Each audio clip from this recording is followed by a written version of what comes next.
wanted it to have been talked about as such, but it's still nice to honor the uh, the genius and the wisdom and the inspiration. On it as such, but Uh, it's get still a nice to little echo honor there. the the genius and the wisdom and the inspiration. There's three adjectives that I used to describe Ken's work that seem to work well: prodigious, prolific, and profound. I think Ken's work fit all of those categories perfectly. So, let's I see. muted myself because of the echo. Yeah, absolutely. We're all just so grateful for Ken. And honest to God, I have to say, since we've been reading this book, and I've been seeing the really depth and dedication that he had for so many years of his life, and just was like, as a young man, was so determined Mm-hmm. to connect with God. And I mean, it just really shows you that he just didn't fall off the tree and run into Helen and start, editing the book. He was definitely listening to the voice of Jesus, which we've been reading a lot this last few weeks about. Mm-hmm. Uh, and really doing what he was being prompted to do, which to most people, going, to Israel and staying at monasteries, and here's a guy who's a professional psychologist, and yet his whole efforts seem to be, let me connect with spirit. Mm-hmm. And I always wonder, how did he afford to do all this stuff? But I don't, obviously he was provided with everything he needed to do what he needed to do. And uh that just amazing to me. I'm just kind of gobsmacked by all of it. I like that word, gobsmacked, so I keep saying it. Anyway. I think he made finding God and finding spirit his life, and Jesus was just one name that worked from, and I think we're seeing the phase that we've been reading lately, and probably will for a little bit, of his life, where he was learning to undo the level of confusion of thinking, well, I need to go to the Holy Land and be a monk in a traditional religious setting, and then realized that, well, look, I'm speaking for myself anyway, because I certainly went through those kind of phases thinking that it was about the form rather than the content, and then he became, in my mind, one of the foremost teachers, if not the foremost teacher of the metaphysics, that reminds us that it's always the content and never the form that's important. And the symbols are guideposts, but it's inappropriate to worship them in their own right. And uh, and what's really truly worship worthy is the spirit that lives in everyone, that is not different for anyone, and or in any place or in any time. And he exemplified that so wonderfully. Absolutely, absolutely, he did Yeah. throughout his entire life. So uh again, I'm grateful for that. Hmm. So, good morning to everyone in the room. Good morning to everyone who's listening on YouTube and on the radio. It's just wonderful to know that there's people out there that are that do listen and do uh, come back and check things out. And uh, it's just wow. It's really seriously pretty gratifying to me. Uh, because sometimes you get the idea, oh, I'm just over here in this little um, place and just doing this thing. And, I don't even know if anybody's paying attention. But in reality, yes, there are a lot of people.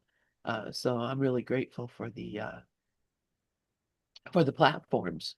I'm really grateful for the platforms. It's amazing to me that we have YouTube, and that we have Zoom, and that we have radios that can go all over the world. And you can actually put it on your phone and listen on your phone, which I do a lot of times when I'm out and about, just to make sure everything's still running.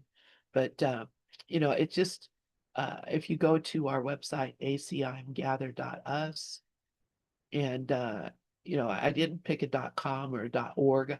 I picked a .us because I loved the thought of it, us. Even though it may stand for US, it's still us. I learned that from a president just recently. Uh, anyway, US means us. All right. But anyway, if you go to that ACIM gather.us, you'll find all the different venues and forums that we have. And obviously, if I could do more, I would, and maybe I will, and who knows. Anyway, let us look at our book here. We're reading A Symphony of Love, and as Bruce just read to us. And so now we know that Ken has been uh, in Israel, staying in a monastery for some time. Mhm. And so he's just being led by the Holy Spirit, basically, and told where to go. Would you like to read? I think you're Sure. right. I think I got it in the right place. Yeah. I have us on. Well, I'm going to look at your uh, markers on your shared screen version, page 67 of 455, or we're 16% of the way through the book, according to this. So we're about one. What's that? Would that be about 1/7, something like that, through the way through the book? And if we read it straight through without stopping at the the pace the Kindle thinks is a normal pace, we'd have about 15 hours left of reading, but I think we might stretch it out a little longer than that with our commentary. Just most likely, given our track record, right? Yeah. Well, I think Kindle thinks it takes us like an hour to read one page. That An, that an hour? it kind of does. Really? Okay. Uh, yeah, I don't know. So Okay. Well, I'll pick up where we left off. okay. This is Ken's commentary. It says, "My plans for leaving Israel were now totally abandoned, although I still did not know what I was to do regarding Latrun. I still felt that I should be leaving, but I did not know to where, and on this point the voice was silent. But while there did not seem to be an immediate rush, I did not think I was to remain there as long as Holy Week. On one level, that was disappointing, but the reality was that it no longer mattered what I wished. All I wanted to do was to do what he willed." And notice he's got wished and willed, wished being the personal and willed being the transpersonal, if you will, pun intended. Only that course brought me the interior peace and blissful quiet that was his kingdom. And who could ever desire anything less than that? All I had to do was get out of the way so that I could know what he wanted or willed. Although I was still struggling against it, the quote battles unquote were growing shorter and less bloody, and my certainty of his path becoming stronger. So yeah, I mean, just brief comment on that paragraph on my part. Just it seems like the more we trust, and the less fuss we put up in terms of our battling against the undoing of the ego's whole thought system of sin, guilt, and fear, the easier it becomes. Well, we see maybe a more accurate way of saying it is that we realize the simplicity of it, and it's reinforcing in that we tend to um, respond more quickly to ego blindsidings and upsets, and realize that we're not at peace, and apply the correction more quickly, which is what the course calls forgiveness. So, and so the battles and quotes become shorter and less gruesome and bloody, and the certainty grows, as Ken puts it in the last sentence in that paragraph. Well, and it's interesting that, of course, we're reading this and we've been studying A Course in Miracles for X many years. And of Hmm. course, we're real familiar with the idea of giving up your will and allowing the Holy Spirit to be in charge and all that kind of business. This was not this was not his path. He was uh, grew up as a Jew. He converted to Catholicism. He wanted to become a monk. He had all these different things, and he had through experience. come to the understanding that his will or God's will were not always the same, and that and you know Hmm. it's he already had this Yeah. when he came to hell, and that's why he accepted so easily what was happening, was because he fully expected something like that to happen. Yeah. Yeah. And if you think about it, having just read Helen's biography, Absence from Felicity, it can also describes how Helen already knew the course. I mean, it wasn't like it was, new information or insights for her. She intrinsically knew it. And I think the point of that was that we all know it. I mean, if the course seems to be something external, we're again missing the point that it's all always been within every mind, and it's just a matter of remembering that we uh, have always had it, and it's very helpful and wonderful that we have this thing called A Course in Miracles that is so uh, authentically and faithfully consistent with that truth in a form that's incredibly clear and happily uncompromising in the pure non-dual teaching that it has. And yet that's really just a reflection of everyone's right mind. Yeah, So, which is ain't we lucky? But we chose to be lucky too. that's right. That's Yeah, right. yeah, We made we put ourselves in a position where our luck was increased by our own thinking and willingness. So luckier, luckier. What were you going to say? I'm sorry. Oh, actually, I was just looking at what Robert put in the chat, and this is wonderful. Um, and this is kind of a paraphrase of something I've been talking to my wife about, when we are aghast at the news lately. Uh, and the quote is, it's wonderful little drawing too. Looks like an Oriental child sitting on a rock. It says, "This, my dear, is the greatest challenge to being alive, to witness the injustice of this world and not to allow it to consume our light." And I think the first step, and oftentimes the hardest, is to withdraw our projections and by recognizing that the problems aren't outside, they're inside. They're my choice for an insane thought system that is merely reflecting in the world, just as we were talking about our choice for sanity is reflected in wonderful things like A Course in Miracles. But it's always an inside job. It's always, ideas don't leave their sources, Ken was wont to say on countless occasions. Yeah, Absolutely, yeah. absolutely. And it's just, again, what you were saying about, yes, we already knew. I knew when I first read A Course in Miracles. I mean, this is it. I know this. I knew it already, and I know that you knew it already too. We've talked about, just having that mind that said, this is what's real. Uh, so it's natural. It's not only uh natural, it's expected. And you mentioned about the world and politics or whatever, the things that seem to be going on in the world. And I've been contemplating that a lot myself, because uh, every time I recognize this is a projection of my own thinking. Hmm. And so some of the more outrageous things that I've been seeing in the news lately, they are not outrageous. They're ideas that I've had before. They're ideas that I've seen before. Yeah. They're ideas that are in, uh, you know, popular fiction or uh, I mean, you can go back and look at paintings from the uh, like medieval times, the Hieronymus Bosch and all that kind of stuff. These Right. things that we're seeing in the news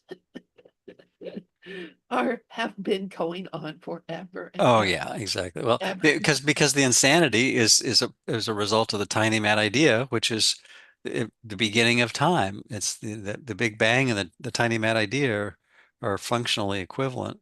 Yeah, Um, nothing new. mhm, Nothing is new. And that's what you look at today's lesson or the lesson. I see only the past. This was all invented at the time of the tiny mad idea. There's mhm, nothing new that's been invented right. since we had that stupid idea. It all happened at that time. So it's all the past. Everything that we see is the past. And so, when we're looking at the news and going, "Oh my God, look what's happening," or "Look what I think happened." uh, uh, No, you thought it happened a long, long time ago, and you're just watching it now and reacting to it. Now is the time to recognize this is a result of my own thinking. Mhm, And it is my desire to see it. I mean, oh man, am I ashamed of myself for wanting to see that? No, not really, because curiosity is a part of that whole ego dynamic.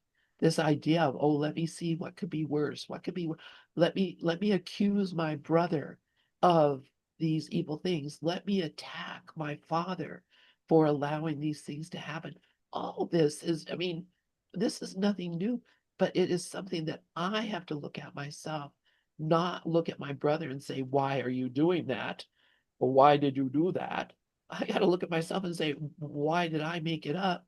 Or not even why did I make it up? I don't even care, because Jesus says, don't ask why. You're doing it right now. Don't ask how you could have ever done that. You're doing it right now. right. And the way we So do it right now is by wanting to be upset about what we projected and forgot we projected. And it's not that we're responsible for other people's egos, but we're responsible for what we're projecting onto other people from our ego. And that's the critical yeah, switch, isn't it? Yeah. yeah, yeah.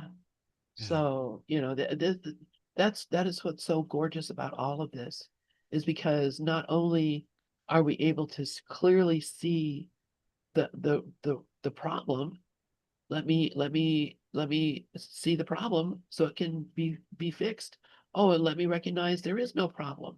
Right. Lesson 79 and 80, right Yep. there. Yep. You know? And that's the same as 5 and 34, which are the lessons that Ken said that, if you were stranded on a desert island and could only remember those two, that would suffice. I'm never upset for the reason I think. Withdraw the projections onto the world, which is equivalent to not allow my projections to consume my light. By um, first witnessing the injustice of the world, which is basically allowing the world to become the classroom, and and seeing, not denying how upsetting the ego thought system really is, but not condemning ourselves for having chosen it, and because it was a forgivable choice, and in truth, it didn't happen. I think that's probably one of the most staggering and challenging ideas to understand, is that anything involving duality really is made up. And so when we wake up from that dream of duality, the Course reminds us we've already done it. We're just still dreaming that we're asleep. Yeah. Everything that we made up will really cease to seem to be. I love the way that's phrased. Exactly, exactly. And Yeah. that's the point. It's a dream. And what's real about your dream last night? Nothing. It's not happening now. Well, that's this dream too. It's not happening now. I love the whole I just been listening to Larry reading all about the about time from chapter 2 in the Course of Miracles. Uh-huh. And so I got really caught up in this whole idea of time. So we're going to be reading about the temporal sequence of Ken's life. Do you want me Hmm. to read? Sure, sure. Go Okay. for it. All right. So continuing with the book. Before continuing, and welcome everyone who just came in the room. Glad to see you all. Hmm. Uh, Before continuing the temporal sequence, I would like to summarize my life at Latrun and the importance it had for me. By far, the most meaningful aspect of the monastery's life for me was the daily office and mass. And the office again is the hourly uh, uh, remembrance or sharing that they do. The He's bells not were referring to Microsoft apps or anything like that. no, no, Oh, no, okay, not okay. not Just making sure. Okay. it's the hours. So I attended every hour faithfully and religiously in the literal sense of those words, and almost always derived tremendous comfort and peace from them. The chant was simple and lovely, and as I always found the sound of the French to be beautiful, especially when sung, my connection to it was even more strengthened. My knowledge of written French was adequate enough to give me a general sense of the psalms and hymns, but it did not really matter to me. As always, it was the musical elements that connected me to God. And those times when I would feel distant from him, the office would bring me back. And I would be quieted and still once more. And how I love to chant along. My pronunciation of French, which in conversation so betrayed my Brooklyn upbringing, became transformed into a sound that would have enabled me to pass as a Parisian once I would begin to sing. So I could just imagine Ken with that Al Pacino voice speaking French. I love it, the Brooklyn. Okay, the Notre Père, which we sang at Vespers to a beautifully simple melody, was always an important moment for me. Always then I would look at him, symbolized for me in the perfection of the Jerusalem cross contained within one of the windows at the head of the church behind the altar. And I sang, filled with gratitude for his love for me, which I could feel so strongly. Oh my God, I would love to have heard that. There were those, I can hear it now. There were those two special times which belonged to the Blessed Mother, the Magnificat, also sung at Vespers, and the Salve Regina. The latter, I'm giggling because I'm hearing one of our Magnificats meowing in the other room. uh, hopefully I don't have any Magnificats coming to my door. That always seems to happen. I'm not sure. They know.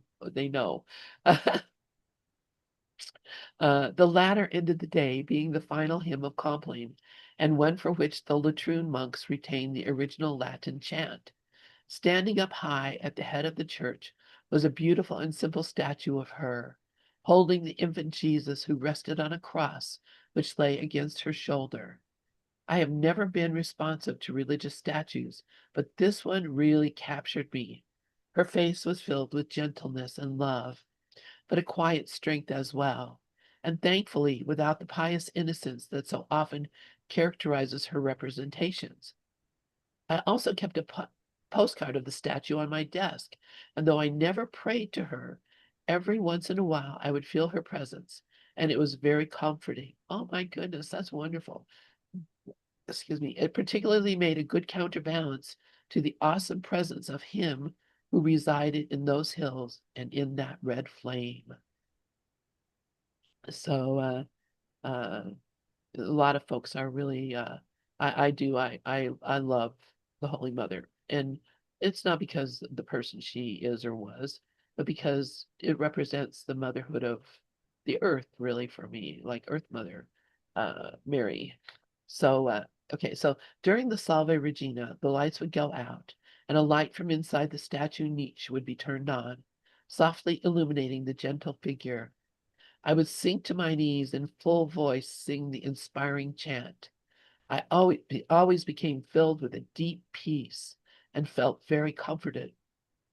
It was a lovely way to end each day. Except for Sundays and feast days, Mass followed Lauds, the second hour of the day, and was always a high Mass. The liturgy was in French, but the hymns and parts of the Mass were in Latin and sung in Gregorian chant. Just for if you don't know, a high mass, the regular mass,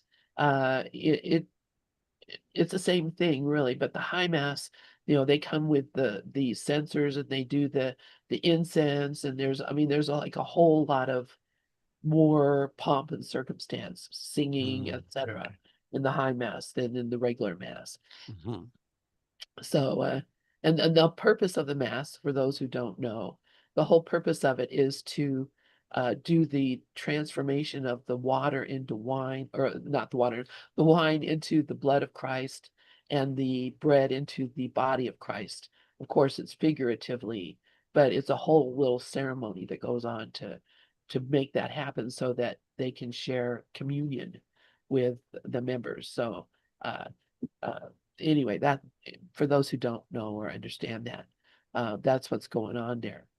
Let's see. The liturgy was Ken would later go on, and probably not in this era of his life, but to describe, the cannibalistic ritual of the yes. Christian tradition of eating the body of Jesus and drinking his blood. It's like it's just a little cannibalistic there, but then everything that we do in the world is, a cannibalistic activity. So not to feel bad, because every breath you take, you're destroying thousands, if not millions, of microorganisms, and so yeah. Oh yeah, I Oh mean well. we're eating everything. I mean, that's the purpose of this world, really, is that whole thing is and it's not a bad thing. It's just that's, how do you survive? Yeah, Uh less than half an hour ago, I finished cannibalizing a pear and some coconut milk and some applesauce and some oatmeal with the little yeah. cinnamon and raisins and all that stuff. Gosh, I'm coming over to your house for breakfast. That sounds wonderful. Oh, okay. So yeah, so And I'm and not it even is. feeling remorseful about it. You shouldn't be. You shouldn't be. Not like the Cinnamon Toast Crunch guy. I don't know if you've seen that, but it's it's pretty funny. All right, it's a commercial on TV. All right.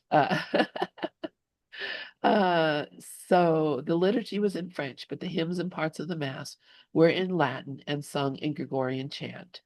For the office, I always preferred to be alone in the back of the church, but for the Mass, I joined the community and occupied a place in their midst. It is difficult to describe the daily experience. Perhaps the best way would be that it would have been similar uh, to my attending during my Beethoven period, a performance of the 14th Quartet every morning for 3.5 months. There was a definite inner structure I felt, and from the introit hymn to the final blessing, I was a participant in this mysterious rite, which almost always, regardless of my own spiritual mood, brought me into such close contact with him, my father, whom I recognized in that window high above in the back of the altar. See, that's how my experience I have when I go in these churches. It's like, oh my God, I just feel God everywhere. It's so beautiful. The opening hymns and readings set the mood, and proceeding through the canon brought me to the threshold. And then, after the great Amen, we approached the altar of God and completed a circle around it. The heart of the experience, of course, was communion, though for me, once again, it was relatively content free. I could only feel, and it was God whose presence filled me. I had no conscious experience of it being related to Jesus in any way, and the crucifix hanging above the eternal candle left me absolutely cold. The loveliest moments came immediately afterwards. We returned to our stalls and sat for several minutes in complete silence, and almost invariably that silence became his, and his peace would fill me. How close to him I would feel, and how much his child. And when I finally left the monastery, it was its mass that I most deeply missed. Its daily regularity brought familiarity, and the familiarity made possible the ever-deepening mystery of God's being, which had already begun to absorb more and more of what I thought was mine, but now, in truth, I could feel was truly his. A predominant characteristic of my life in Latroon was its isolation. I rarely spoke English, and because of the language limitation, my conversation and contacts were inevitably superficial. Thus, my inner life remained very much my own, its verbal expression largely restricted to my own writings. Within the general structure of the monk's schedule, I was able to mold my own, and patterned after the Trappist ideal, strove to have every moment of the day be devoted to God. And indeed, it increasingly seemed to be. And so above all, the opportunity for thus solidifying and strengthening my life with God made my time at Latroon so important. It was there that the profound inner developments of the preceding year could be truly assimilated, thereby enabling me to continue to move along the path to God intended for me. The Abbey of Latroon would not be the final resting place, as I perhaps once thought, but its importance as a place of rest along the way made me very grateful to it, and to him who had led me there. I was beginning to be ready to leave, not without sadness, for I had grown fond of the monks, but also with a degree of wonder and expectation as to what would be next.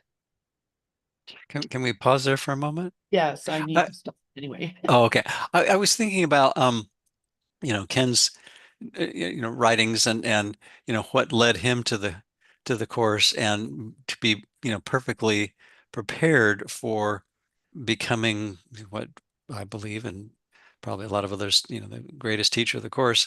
Um, and and I was thinking about probably I think I can speak for myself and probably other people listening, that we've gone through a lot of different search and inquiry and exploration of spiritual, metaphysical, perhaps religious, philosophical, other paths and traditions, and trying to find, what works, what sticks, what's true, what doesn't change, what's reliable, what's trustworthy.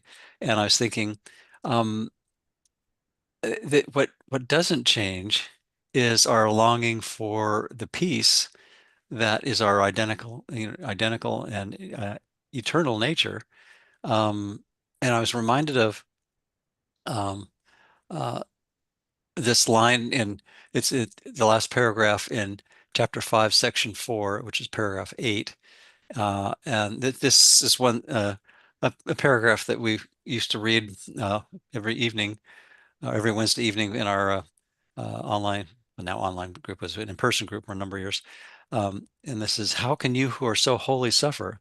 All your past accepted's beauty is gone, and nothing is left but a blessing. I have saved all your kindnesses and every loving thought you ever had. I have purified them of the errors that hid their light and kept them for you in their own perfect radiance. They are beyond destruction and beyond guilt. They came from the Holy Spirit within you, and we know what God creates is eternal. You can indeed depart in peace because I've loved you as I love myself. And then it goes on. But I was thinking, the what led us to the course and really ultimately through and beyond to the pure non-duality that we're all returning to or appearing to return to, even though we've never left.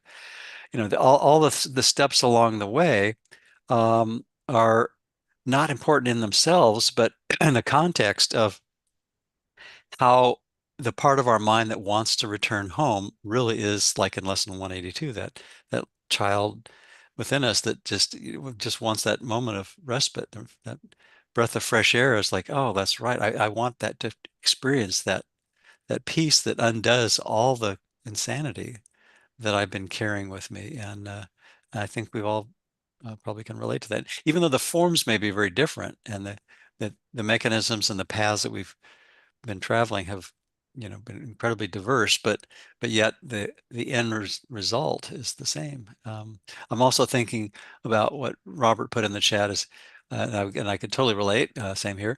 My personal epiphany with the course was this makes sense where nothing else did, and I think it's that pure non-duality of the course that is why when Ken discovered the course, all these preliminary experiences um, laid the groundwork for the consistency. And he was just describing how it was that routine practice. And I suspect that we've all had things that we've done perhaps routinely or perhaps frequently enough that they've become, um, you know, trusted helpers along the way. Not the ritual or the dogma, but the turning to that inner kindness teacher, aka Holy Spirit, aka Jesus of the Course, that really we've learned to rely on. And I think that Ken's describing that practice, and he was relating to it as the rituals that he was doing in this religious setting, but one would perhaps might suggest that it's really his devotion to the truth that took form as that ritual. And I think we probably can all relate to that in some way. Absolutely, Yeah. absolutely. Yeah. All right, would you like to read? And I'm going to need to step out of the room for a moment. So, Sure. uh, And having been to Mount Sinai in the fall of '92, this will be interesting. Okay. So the next paragraph begins with, it was during this period that I began plans to visit Sinai.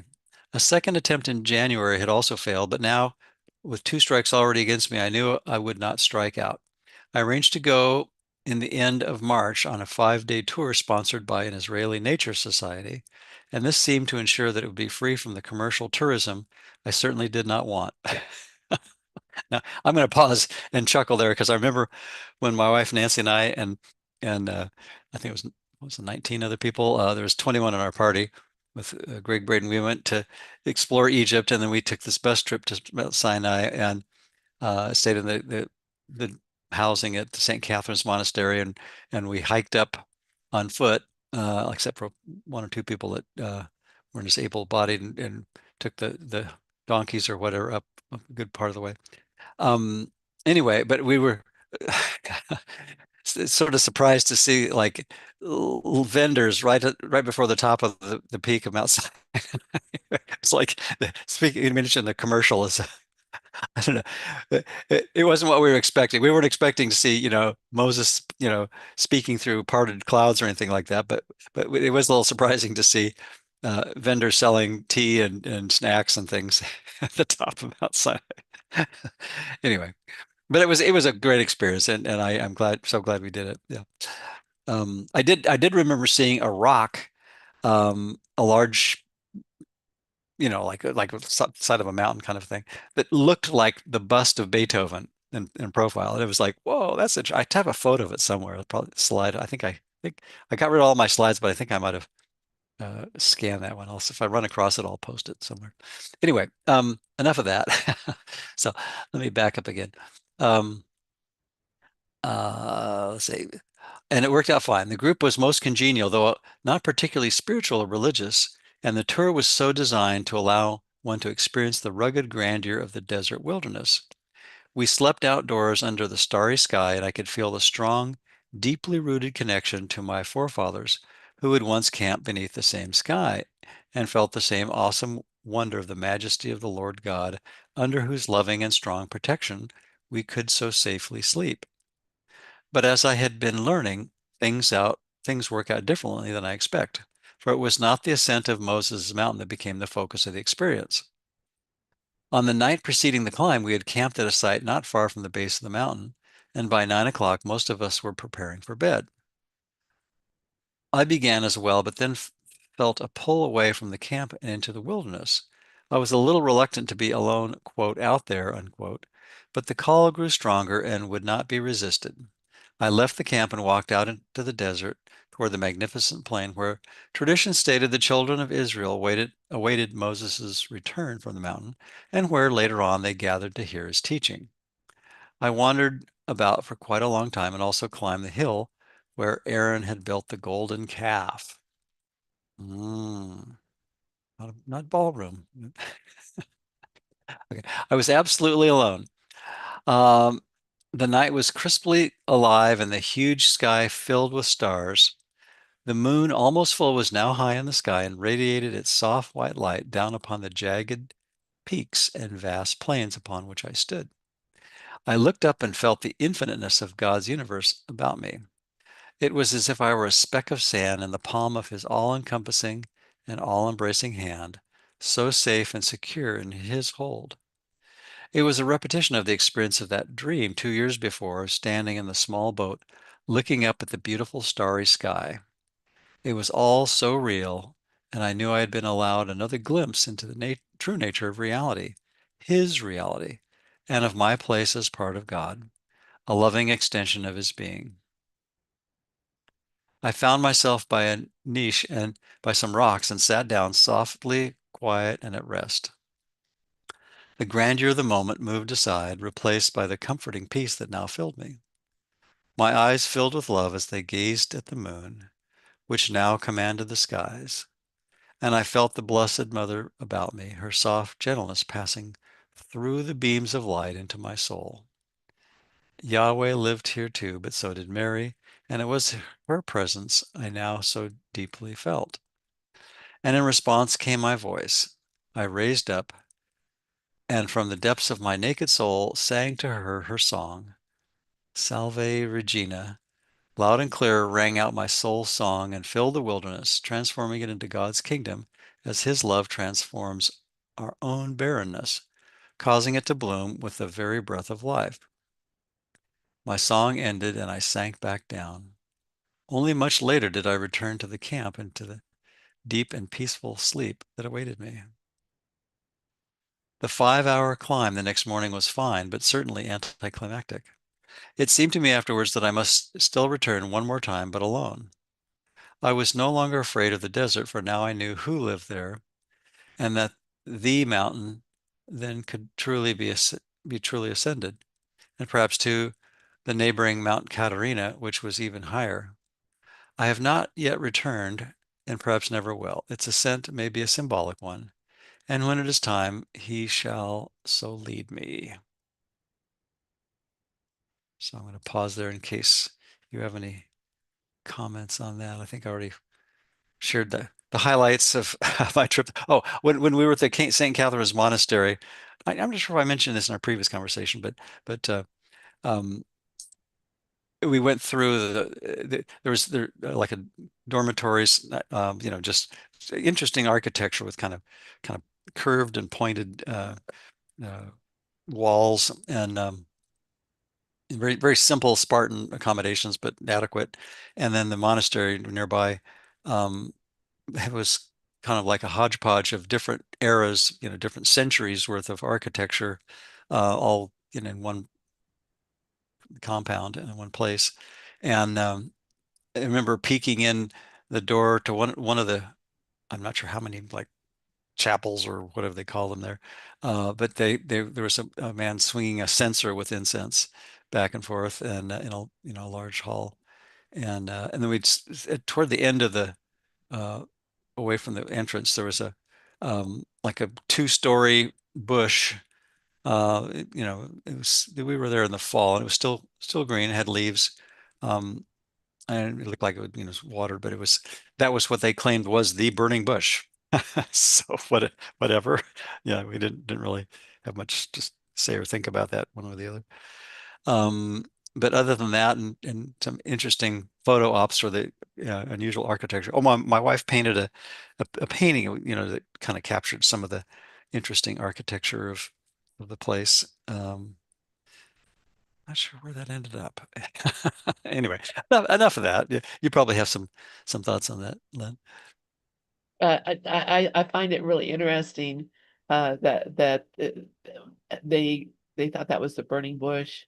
Yeah, Uh, yeah, yeah. I think it was, well, I don't know. I wasn't there. So, but these are always places I've always wanted to visit as well. I think you really, you're blessed to have had that opportunity to go and see some of these places.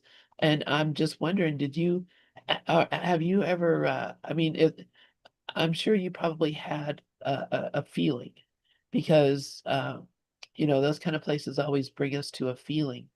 Uh, but have you had, like here in the United States, I know here in Colorado, we have places that what I'm reading here from Ken, it very much reminds me of it, not because there's a monastery there or a specific religious symbol or whatever, but just to be in some of these mountains here. When I was younger, and we used to just go and just camp out on the hills, in the hills, and meditate and uh, just that feeling. Uh, so many of the feelings that he's talking about, like going up on Mount Sinai and having that experience of that allness with the universe or that feeling of connection. Uh, I've had that so many times here in Colorado. And of course, I had that spectacular experience when I was in Alaska of just feeling myself being um, raised above everything and being just this huge uh thing. I can't even describe what it was. But these are experiences that are not special for a person who is particularly dedicated. I've known people who had no idea what was happening and just found themselves in this having this uh spectacular connection experience. So it's just cool to read about Ken's experience. Yeah, yeah. And And as you're saying that, I was thinking, um, I didn't have anything particularly mystical happen climbing up, hiking up Mount Sinai or in the monastery. Um, I did recount a week or two ago toning in the what they call the King's Chamber of the Great Pyramid and having sort of a mystical experience. And then I realized, well, I could do that anywhere because I realized that the feeling and the idea that the state I was in was a familiar one, and I could just in the same way that I talked about, using a brainwave training gizmo, a little thing that fit in your shirt pocket with electrodes you put around with a headband with a couple pieces of metal and wires, and I was, learning to identify the alpha rhythms of my brain waves, and it was like, well, okay, now that I know what that's like, I can go to that state without the gadget, and I think that was so those were catalytic experiences, but they weren't the cause. And I think that's the whole point of the courses, undoing the level confusion of thinking that it's the form that's the cause and that's the ego's mantra. It's like, well, yeah, you need to be in this particular place or with this particular person or have this particular job or live in this particular, whatever or visit this particular whatever. No, not really, but if that's what it takes to remind us that we could be in that state anytime we want, then yeah, there's nothing wrong with that. It's like the old thing of worshiping the finger instead of looking to where it's pointing to. And exactly. yeah, Yeah. so I mean, I we can think get it's really helpful. And we're reading, I think this my interpretations, we're reading various accounts of Ken's journey through exploring the fingers that he looked at and it appears that he came to the conclusion that it was what it was pointing to, and I think he would be the first one to say, yeah, it's the cause that's important and not the effect. exactly. Well, Yeah, of course he would say that yeah, because that's exactly that is the truth. yeah. Uh, yeah, very. I'm just yeah. I love this. Okay, let's see. Where are we at? You want me to continue reading? Sure. Let me see. Let me look here. I think I returned. Is that it? Yeah, so Robert has written in the chat. Yes, the Yeah. sense of being in a holy place for me was driving to work along a lake gently covered with fog. The view was so impressive, I stopped and sat in awe for a long time. It still was not late for work. My first holy instant long before the course. Perfect Yes, example. Great that's a example. great example. Yeah, yeah. You know Yeah. what else came to mind too, is I was thinking of if I remember and I haven't studied Byron Katie's work extensively. I've read, I think, most of her main book, but and most of what I've know about her is little quotes on social media and what other people have told me. So, but I'm certainly not a scholar of her work, but I remember hearing or reading something that what the epiphany for her that triggered a mystical or transformative experience was sitting on the floor and watching a cockroach. It's like, so, yeah, Sinai could work. Um, going in hearing the acoustics of the King's Chamber, quote unquote, acoustics, uh, lying in the granite box and toning. It could be anything, anywhere. But it's the choice of teacher that if we needed training wheels for a particular thing, I think the course says, use whatever magic you think is necessary, but I think the whole point is to go beyond the need for the specifics and to learn to generalize and see that, well, I could choose Holy Spirit's, aka the course's Jesus, aka our inner kindness teacher, aka any non-ego presence in my mind. I could choose that thought system anytime, anywhere, and I don't need the specific circumstances. And I'm not upset for the reason I think, and I could see peace instead of this being whatever seems to be external, including my own body, right? Yeah, yeah, exactly, exactly. And that's the thing that's been really occurring to me so much. Of course, it occurs in spurts. So it isn't like, oh, all of a sudden I see that I'm thinking up everything that I'm seeing. But of course, that awareness is perception. Perception is awareness. If I Right, don't perceive it, I'm not aware of it. right, So understanding that it's all my perception that is giving me all these ideas. yep, It's not because suddenly something new has arrived in the universe, or that somehow or the other I've become awakened to a certain thing. It's been here the whole time. hmm, It's I just have not perceived it because I've been caught up in this dream state. yeah, So with Katie, yeah, what happened to her was that she got to the place where, just like Eckhart Tolle, who said, I couldn't stand myself. I could I couldn't live with myself. hmm, And then he had to ask, well, who is that? right. Who is this self I can't live Who's with? this imposter that I've been listening to all this time? Exactly. And that's what happened with Katie. She couldn't live with herself. She was such a horrible person. Seriously, she describes herself and her family were terrified of her. People were terrified of her because of the person that she presented. And yet, that when she couldn't stand herself anymore, that's when she recognized, oh, that's not really who I am at all, and never have been. So, don't despair because you're having a difficult time. Recognize that uh, without that, there would be no reason to try to break free. Hmm. If you weren't having a hard time, and again, I do want to kind of step back a moment and mention this because I've been looking at a lot of the stuff, and we've been talking a little bit about, politics, religion, the things that have been going on in the world.